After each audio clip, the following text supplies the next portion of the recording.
Saan tayo? Hi guys! Sa inyo lahat! Welcome to my YouTube channel for today! So yun na nga guys, na naalala nyo ko sa video ko nung nakaraan na parang mukhang buka ka ako, mukhang yung ngipin ko kitang-kita, tapos parang nalilito pa ako kung ano ba talagang sasabihin ko talaga guys eh. Kaya guys, kinakailangan ko talaga na maging presentable, ganito, ganyan, tapos straight body at nakatulog sa camera para feeling look confident. Yun lang naman. So yun na nga guys, na tungkol yun sa aking vlogs ko na nagdedebo ang aking kaibigan ko sa kapitbahay ng aking bahay ng lola ko. So yun lang naman guys, na sana panoorin nyo ito. Yun na naman.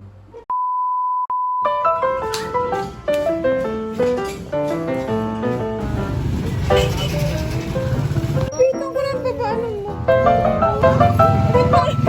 Yung make-up mo parang...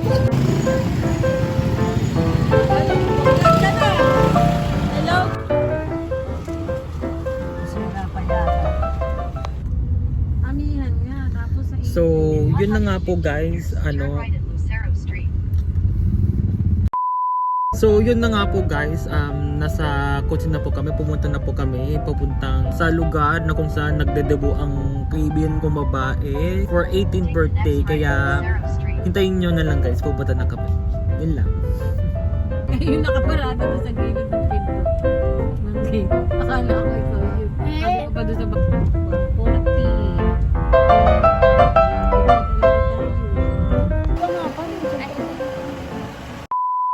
Guys, nandito na kami. Eto, andito na kami. Kaso nga, nahiya ako kung ano bang gagawin ko. Wala akong makausap eh. Ang kinakausap ko yung lola ko, tapos yung pinsan ko, tsaka yung tito-tita ko, ganun. So yun, pupunta na. Pamilan po! Baliti hanggang 6:30 lang. Pamilan po! Eh, mas mabilis kasi kung Hindi nga kami talaga ni Daddy. Pamilan po! Magka hindi magka-diversion nga kami. Pamilan po! Pamilan po! Pamilan po! Hello? Pamilan po! Pamilan! Pamilan po! Bibili po ako! Hello? Ba yan? Dito na. Isa tayo?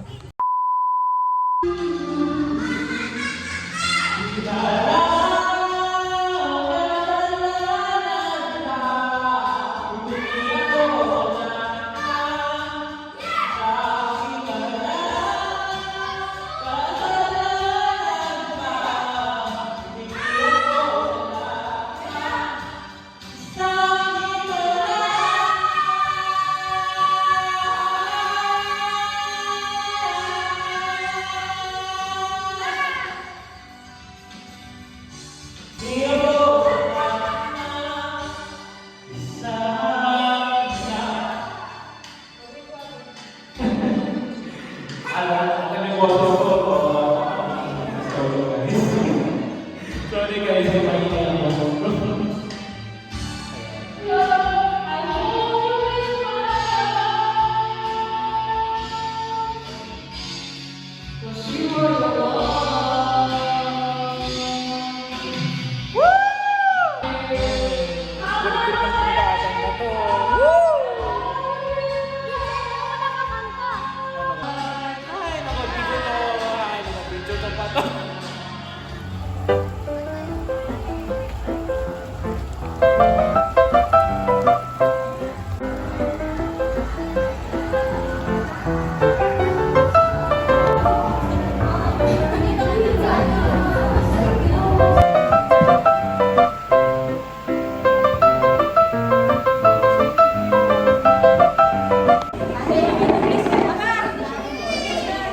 po, nag-bless na po.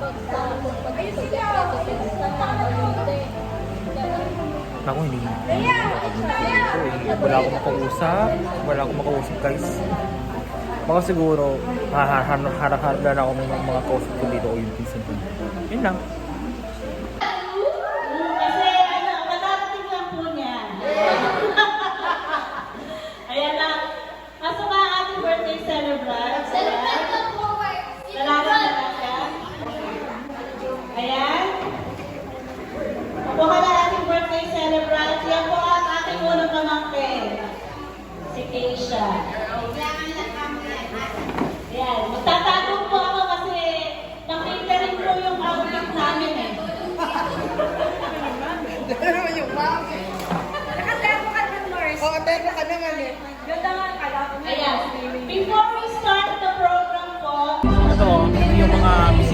yung mga tito-tita, ito yung mga bata. Kaya ito yung kunin ko na yan. Tapos, ito yung mga tito-tita. Ito yung vlog ko. Ito yung pinsan ko.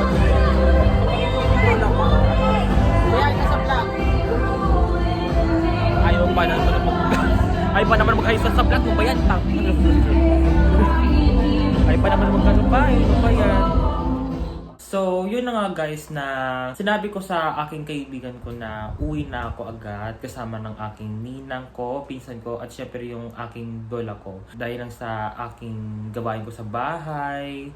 Kaya nakakalungkot talaga na hindi ko talaga siya nabigyan ng resolution talaga. Pero at least na nagbibigay ako sa kanya ng kasiyahan na sinasabi ko sa kanya ng happy birthday or malagayang kaarawan sa kanya. Kaya kompleto na yun. Ayos na yun guys. Kaya ito yung masasabi ko sa aking kaibigan ko na si Keisha. Happy birthday sa iyong 18th birthday mo. Sana na mag-aral ka mabuti. Huwag kang manood ng news. At syempre na stay beautiful. Always believe in yourself.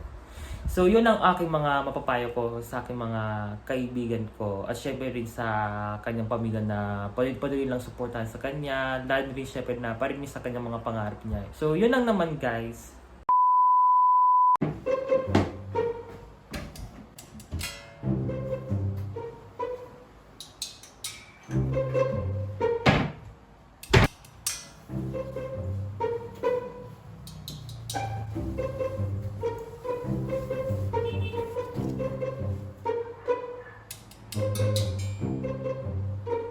Oh, yun... Nagpa-vlog ako! Wait lang! Sorry lang, wala lang. Dilian mo! Hindi naman nagsabi.